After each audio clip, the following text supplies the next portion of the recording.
Olá, este é o Dr. Todd Grande. Hoje vou analisar o caso de Xavier Babudar, que também é conhecido como o Chefe Saholik. Ele é o tema de um documentário intitulado Chefe Saholik, um lobo em pele de chefe. Primeiro, vou analisar o contexto deste caso, passar para a cronologia do crime e depois oferecer minha análise. Xavier Michael Babudar nasceu em 3 de julho de 1994 em Kansas City, Missouri. Seu primeiro nome está digitado errado. A penúltima letra é um A ao invés de um E. De acordo com seu advogado, Xavier pronuncia seu nome como Xavier, como caviar. Eu vou pronunciá-lo como Xavier. Segundo Xavier, seu pai abandonou sua mãe quando ele tinha 10 anos. Depois disso, ele, sua mãe e irmão enfrentaram dificuldades financeiras e perderam a casa. Aparentemente, os três moravam em um veículo. Em 2013, Xavier se tornou um super fã do time de futebol do Kansas City Chiefs.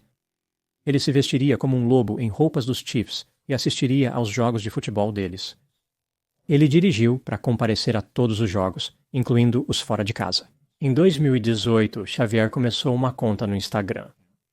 No ano seguinte, ele expandiu sua presença para o Twitter, onde ganhou 40 mil seguidores.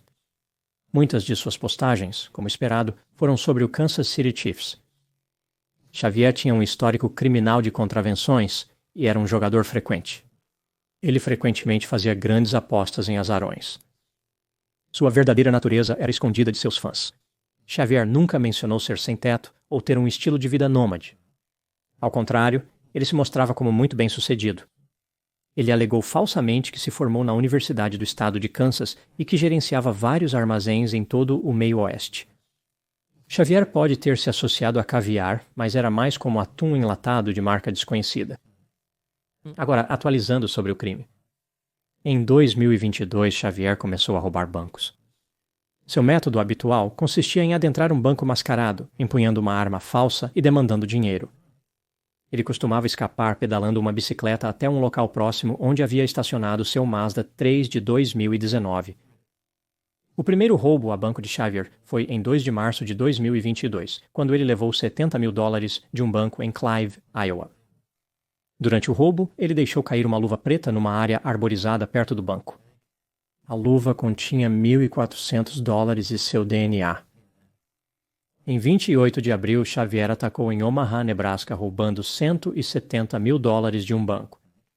Ele retornou em 13 de julho, roubando $303 mil de uma cooperativa de crédito em West Des Moines, Iowa.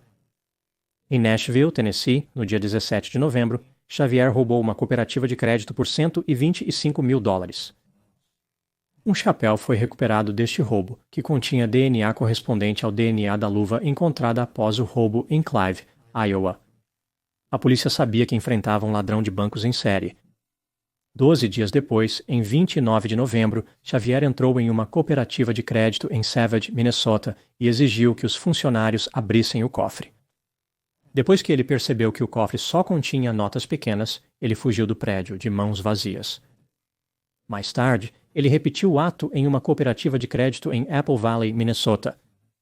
Ele não estava interessado em notas pequenas. Após 2 tentativas, Xavier realizou um roubo no dia seguinte, 30 de novembro.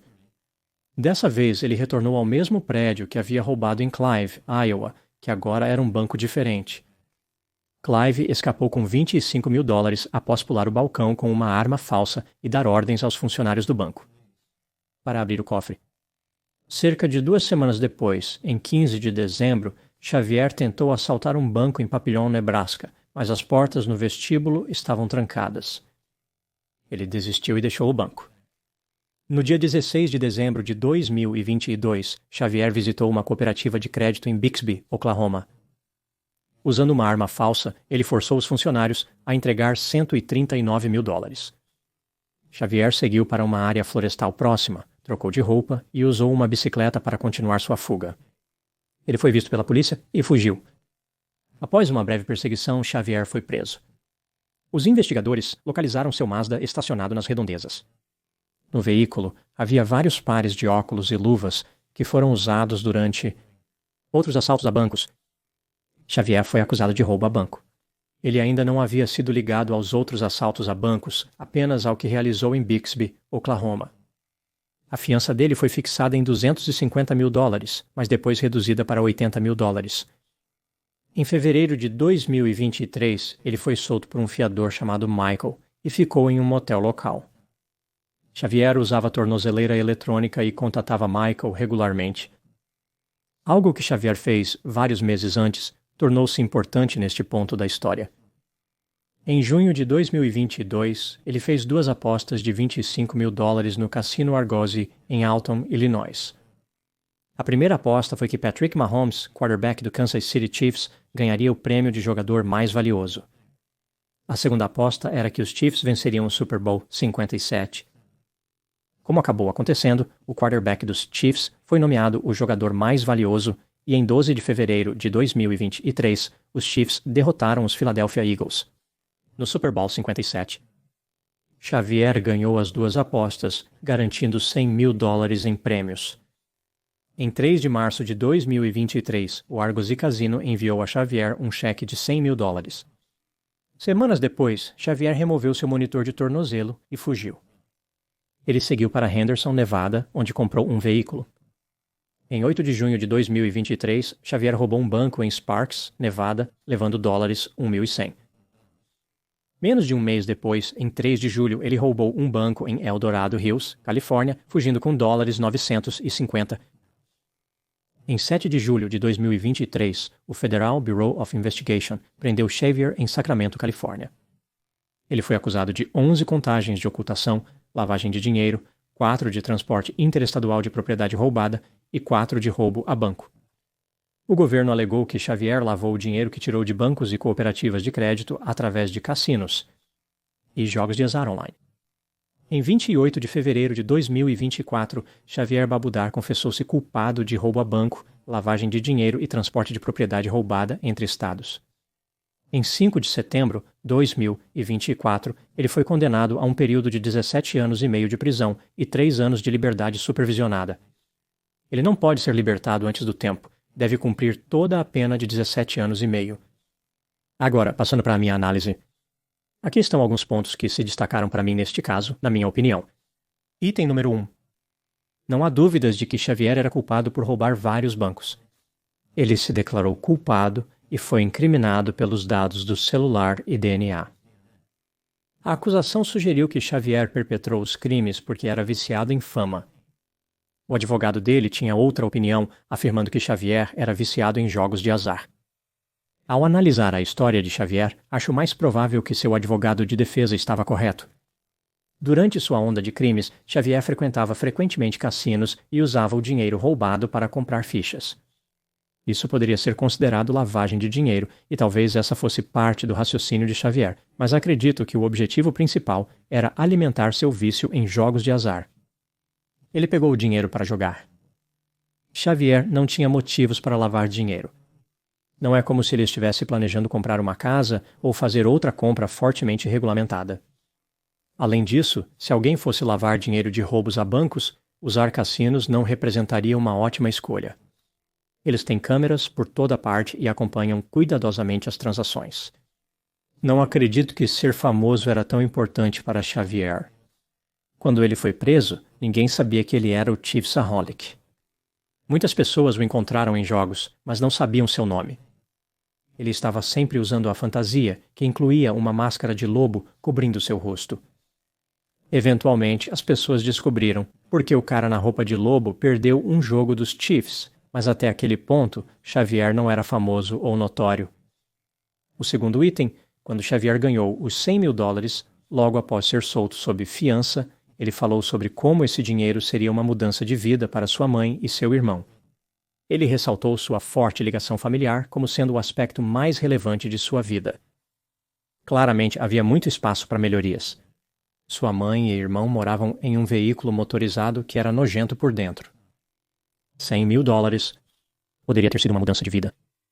Em vez de usar o dinheiro para ajudá-los, Xavier comprou um veículo e roubou 2 bancos. O comportamento dele condiz com alguém viciado em jogos de azar. Nessa situação, muitos alegam que buscam apenas um grande prêmio para ajudar entes queridos. Na realidade, seja eles vencendo muito ou não, uma pessoa viciada em jogos de azar continuará a apostar enquanto puderem. Qualquer interesse que tenham em ajudar pessoas é suplantado pelo seu egocentrismo. Item número 3. O documentário argumentou em defesa de Xavier, afirmando que ele se esforçava para não ferir ninguém durante os assaltos. Portanto, uma punição severa não era justificada. Muitos fãs fervorosos do Kansas City Chiefs se uniram atrás de Xavier usando esse argumento. É verdade que Xavier não usou uma arma de fogo real durante os roubos, mas ele ainda colocou as pessoas em medo por suas vidas. Isso levou as pessoas a serem traumatizadas. Um caixa de banco processou Xavier por danos emocionais e ganhou uma sentença de 10,8 milhões. Ela disse que o assalto mudou tudo para ela. Definitivamente ela não iria viver a vida dela da mesma forma depois disso.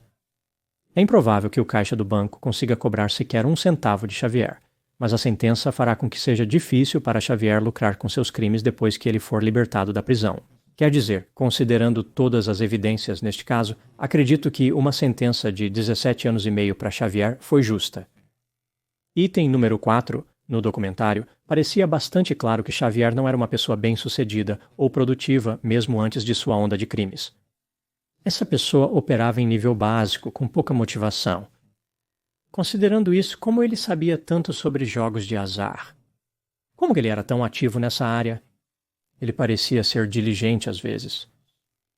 Xavier apostava de diversas formas em vários lugares. Isso deve ter dado muito trabalho. Claramente, ele estava prestando atenção e aprendeu muito sobre apostas esportivas e outras formas de jogo. Quando as pessoas têm um vício, como o jogo, elas se tornam extremamente comprometidas com isso. Todas as suas habilidades e todos os seus outros recursos são implantados em serviço do vício. Elas podem se tornar extremamente eficientes e conhecedoras em certas áreas relacionadas ao vício, mesmo que o resto de suas vidas seja um desastre. Talvez isso tenha ocorrido com Xavier. Algo sobre jogos de azar o atraía fortemente, então ele se esforçou ao máximo. Ele se dedicou e se esforçou para compreender tudo que o universo dos jogos de azar oferecia. Se Xavier tivesse direcionado suas habilidades de maneira pró-social, poderia ter alcançado grande sucesso. Item número 5. Quais são os meus pensamentos sobre o documentário Chiefsaholic, um lobo em pele de chefe? Primeiro, abordarei os pontos positivos e, em seguida, os negativos. O documentário cobriu bem os diversos ângulos da fama de Xavier e seus roubos. Explorou a cultura dos fãs em torno do Kansas City Chiefs, incluindo entrevistas com várias pessoas que interagiram com Xavier. O documentário seguiu o fiador de Xavier, Michael, em Oklahoma, incluindo as interações de Michael com a mãe de Xavier depois que Xavier pulou a fiança. O caixa que atendeu Xavier foi entrevistado. Ela falou sobre como o assalto foi aterrorizante. E o advogado de Xavier discutiu as supostas fraquezas do caso do governo contra seu cliente. O documentário era cru e capturou vários momentos desfavoráveis com os protagonistas da história. Praticamente tudo que Xavier disse foi embaraçoso. Michael, o fiador, confiou em Xavier quando não deveria, e perdeu a paciência depois de ter que escrever um cheque para o tribunal quando Xavier fugiu da fiança. O advogado de Xavier fez referências constrangedoras ao futebol ao falar com a mídia após Xavier se declarar culpado, e a mãe de Xavier parecia desleixada, já que estava morando em seu veículo. No fim, o tema evoluiu, onde ninguém na história era muito simpático. Um espectador pode sair desgostado e sentindo pena de todos no filme. Uma posição ousada para um documentário. Frequentemente, cineastas são gentis e retratam algumas pessoas de forma positiva. Eles muitas vezes retratam como se fossem bons contra maus. Neste caso, não parecia haver muitos bons. Passando para os aspectos negativos, o documentário nunca realmente contou a história completa, pulou muitas partes e, com uma duração de 2 horas, foi muito mais longo do que o necessário. O que Xavier fez foi bastante direto. Ele roubou vários bancos e cooperativas de crédito, foi preso, foi solto sob fiança, fugiu da fiança, cometeu mais 2 roubos e então foi para a prisão. Não era uma história difícil de contar, mas o filme não retratou claramente a linha do tempo. Em um certo ponto, quando falava sobre como Xavier fugiu da fiança em 2023, legenda na tela dizia 2024. Em outro momento, uma legenda exibiu o mês e o dia sem incluir o ano, mas a história acabara de retroceder 1 ano. Esses não são necessariamente erros massivos, mas apenas adicionaram a um relato já confuso da história. O filme pareceu desorganizado e sem propósito definido. Ele divagava por várias experiências da vida de Xavier, sem revelar nada profundo e significativo. Para pegar uma página do estilo do advogado de Xavier, o documentário tropeçou na zona vermelha, foi chamado para uma penalidade e perdeu o gol de campo. Essas são as minhas opiniões sobre a história de Xavier Babudar. Muito obrigado por assistir. Falarei com você em breve.